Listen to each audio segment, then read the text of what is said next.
Today's sales talk is about being aggressive with your leads, being a master at converting leads, mastering the lead follow-up process, and then most importantly, converting buyers and sellers quickly.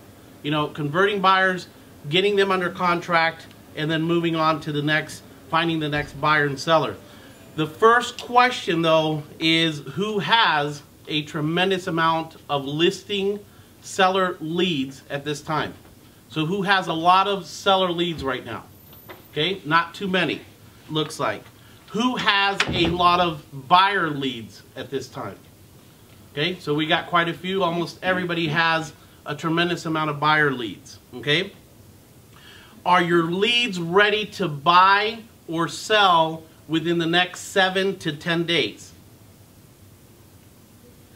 Are they ready or are they not ready? Right? Okay, if the answer is yes, then get them under contract as fast as you possibly can. Okay? If the answer is no, and they're not ready to buy or sell in the next 7 to 10 days, okay, then you throw them out. Okay?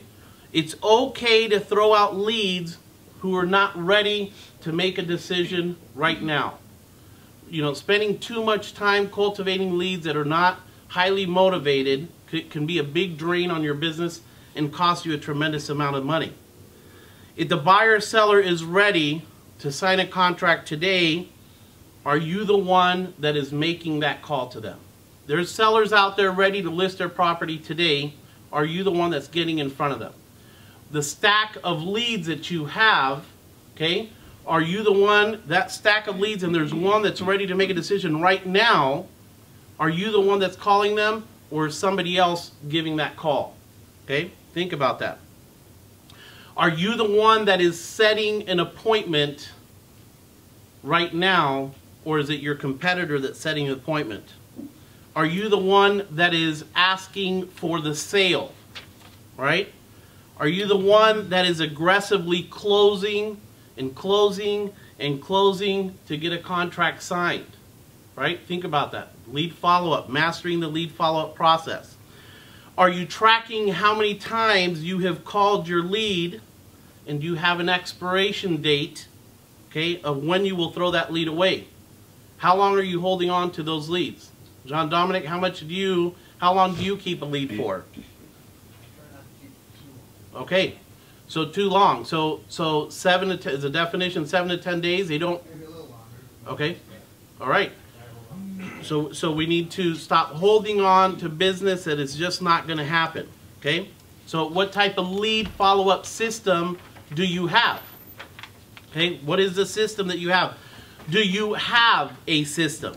Okay. Do you have to enter your leads into a computer? Is your lead follow-up system some type of software that you put your leads into? Okay. Maybe you don't have a good system to do the lead follow-up process. Maybe you just write names and numbers down on a scratch piece of paper, and that's how you accumulate your leads. What type of system do you have? Because if you want to do 50, 75, 100 transactions a year, you have to have a stress-free system that is very easy and simple to follow.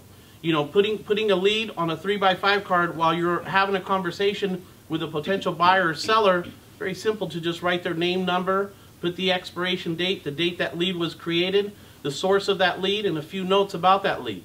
And when you need to call them to close to get the appointment. Okay? The system has to be stress-free every day. Too stressful to have to input leads into a software system, or you got scratch piece of paper, you got it on your phone, you got it in your notes, you got some here, you got some there. It's too much stress. You're going to lose a lot of business by doing that. Okay?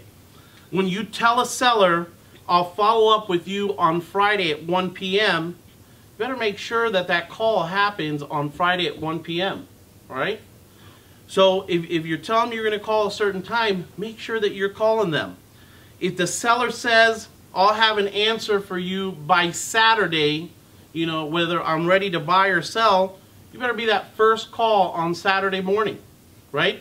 Or do you call them on Monday or Tuesday when you get caught up with your day from Monday, because Monday's always hectic, right? So you call them 3 or 4 days later, and that lead either one, already signed with somebody else, or two marked you off and they're not going to work with you because your follow-up is no good.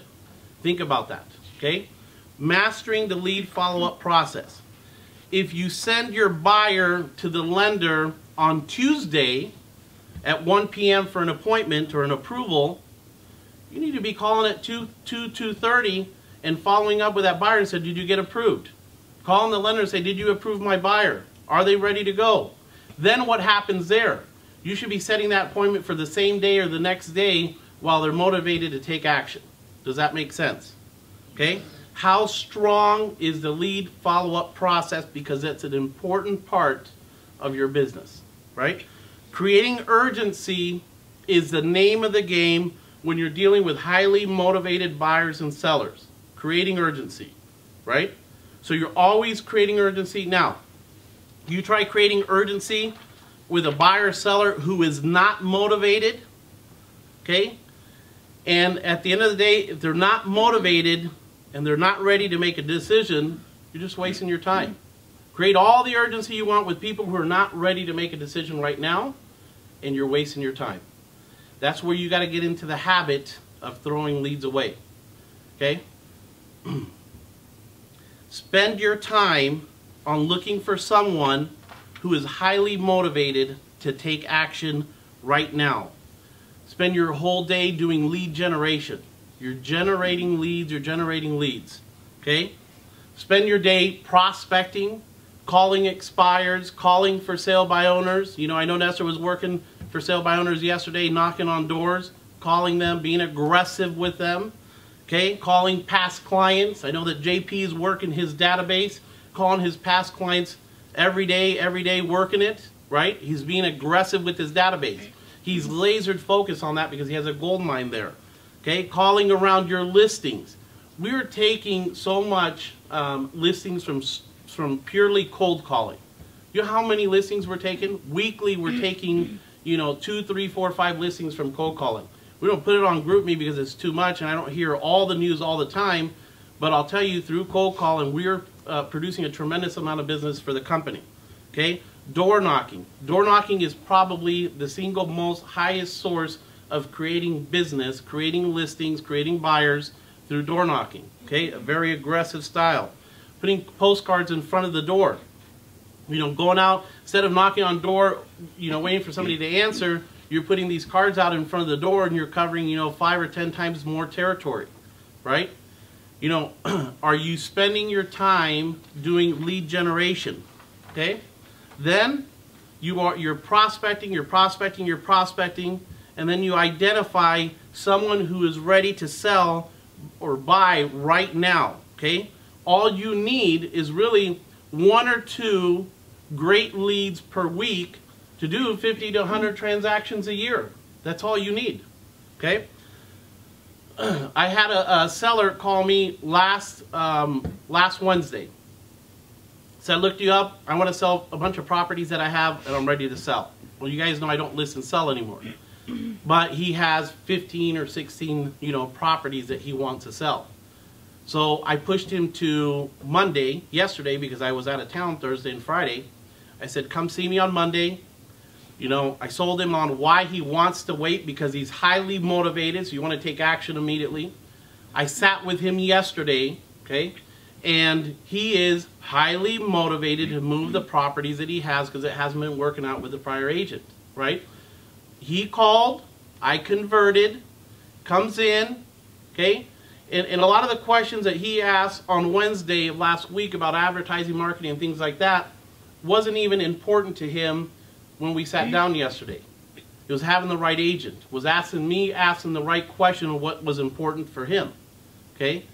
So he said, I'm ready to sign right now 4 listings, okay, which I'll give out to some of you guys today because we need to move quick. He's ready to sign a contract. We don't have to go present. Presentation's done. Just going to email the listings. Everything is already negotiated, ready. He's motivated and he's ready to take action right now, right? How strong are you on your lead conversion? And those leads that you convert, you know, qualifying them and, you know, getting the appointment set, getting the contract signed, closing the deal, how strong are you on your follow-up process? Because it's really simple to do the 50 to 100 transactions a year. It's really simple, okay? Find the lead, convert the lead, qualify the lead, and close the lead. Think about it, those 4 things. This is what you should be doing your entire day. Find the lead, convert the lead, qualify the lead, and then close the lead. Simple. If you're spending 8 or 10 hours a day, you have no choice but to do a tremendous amount of business, right? Spend your day in those 4 activities, and there's no way that you cannot fail, right? You're going to do business. Now, you do it efficiently and you do it effectively, then you could do 75, 100, 125, 150 transactions a year, okay?